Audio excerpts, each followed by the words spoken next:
Good morning, good afternoon, or good evening, wherever you are. Remember, you have greatness inside of you. Welcome back to another Habs Daily News with the hockey coach guru, Coach Frenchy. Today, episode number 368. What a minute, coach. First of all, guys, we're going to talk about the Montreal Canadiens news and update around the team. And we have another Habs mock trade proposal. But before we start, guys, we invite you, please don't forget to click on the like, subscribe to our Canadian show, and leave us a comment about this episode. And let's dive in talking about my first subject of the day. My first subject, guys, about the Montreal Canadiens Habs news. Not directly a news, but what I want to talk about, guys, is back to the trade between Pittsburgh and Montreal Canadiens. We know Montreal got Jeff Petry and return when they sent Mike Hoffman and Pitlick.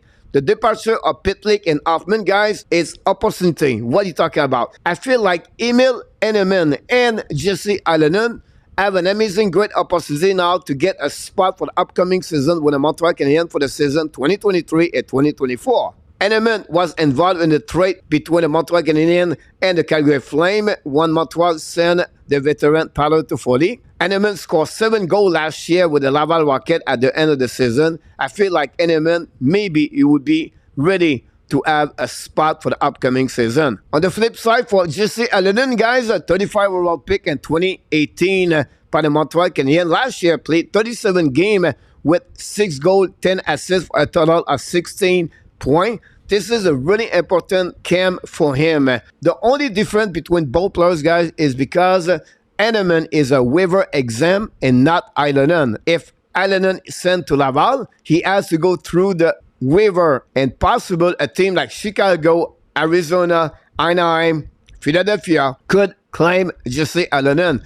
This could be where I feel like Montreal at the beginning of the season make a decision more in favor of Jesse Allen. But they are not only two Habs prospects could benefit of this situation with the departure of Hoffman and Pitlick. What are you talking about? I feel like a player like RHP and Juraj Sikorsky have an opportunity to increasing their TOI for the upcoming season.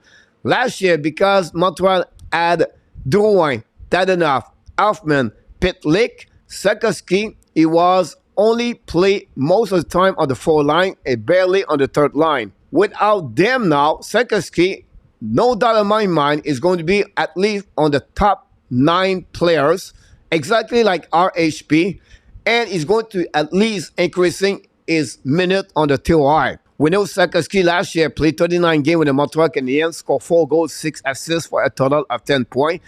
Obviously for him, after he collided with Jacob Trouba from the New York Rangers, it was the end of the season for the rookie Sikorsky, drafted by the Montreal first overall pick in 2022. RHP, we know what he accomplished last year with any player with Montreal Canadiens. You can put him with Gallagher, Suzuki, Josh Anderson, Kirby Dach. It's not a matter. RHP produced with the Montreal Canadiens last year in 34 games. He scored 14 goals, 6 assists for a total 20 points. Is it good enough for the upcoming season to see RHP on the top 6? I'm not sure. But no doubt in my mind, like Sikorsky, he's going to get a lot of minutes from the head coach, Martin Saint-Louis. I want to share with you guys, I feel it would be fun to play a game called under and over. I'm going to give you a stat, and I want to tell me below this video is under or over. Today, I want to talk about the veteran Brendan Gallagher. Last year, played 34 games with the Montreal Canadiens, 8 goals, 6 assists for a total of 14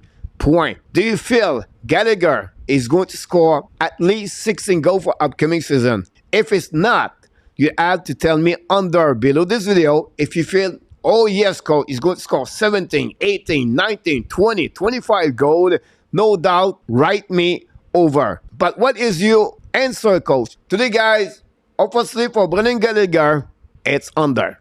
I don't see him score more at 15 goals for the Montreal Canadiens. Really. But first of all, his TOI is going to be limited. He's going to be on the 3rd line. I'm not sure he's going to be a part of the power play.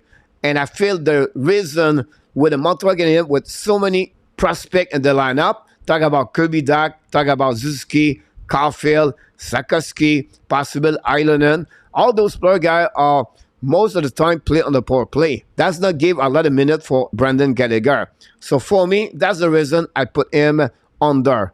Leave me a comment, guys. Tell me what you feel about Brendan Gallagher, or if anything you want to talk about RHP Sakoski or Island and Eneman, please leave me a comment below this video, and let's move on for my second subject of the day. My second subject of the day, guys, is about the Montreal Canadiens mock trade proposal. We know this is only about entertaining between you and me. Today, I want to come back to Jeff Petry. Yesterday, we talked about possible different destination for Petry, and I have the same thing today. But we changed the team.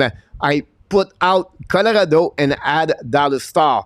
A lot of people talk about possible Petry could be trade to the Dallas Star. I feel like a good matchup between the Montreal Canadiens and the Dallas Star. But today, I'm not going to go that direction. What are you talking about? I'm going to make a trade proposal, guys, between the Edmonton Oilers and the Montreal Canadiens. The trade between the Edmonton Oilers and the Montreal Canadiens. Montreal Canadiens get the second round pick 2024 for the Edmonton Oilers. They get Raphaël Lavoie and the right defenseman Vincent Desharnais. In return, Montreal Canadiens send Jeff Petry, retain 50% of the contract of Petry, $2.34 million, and they send the center Jake Evans. What? I feel Montreal need more spot as extra players, and I feel like for me, a guy like Owen Beck could benefit the departure of Jake Evans. This is my proposal today. Wow! I would like to hear from you guys. Leave me a comments about my proposal between the Edmonton Oilers and the Montreal Canadiens. That's conclude, guys, all the subject we have on this episode. Thanks for watching another video of the Habs Daily News, episode number 368 today. But before we leave, guys, we invite you, please don't forget to click on the like, subscribe to the Canadian Show, and leave us a comments about this episode. And of course, we want to remind you, you have greatness inside of you, and we wish you an amazing, great, blessing day, everybody.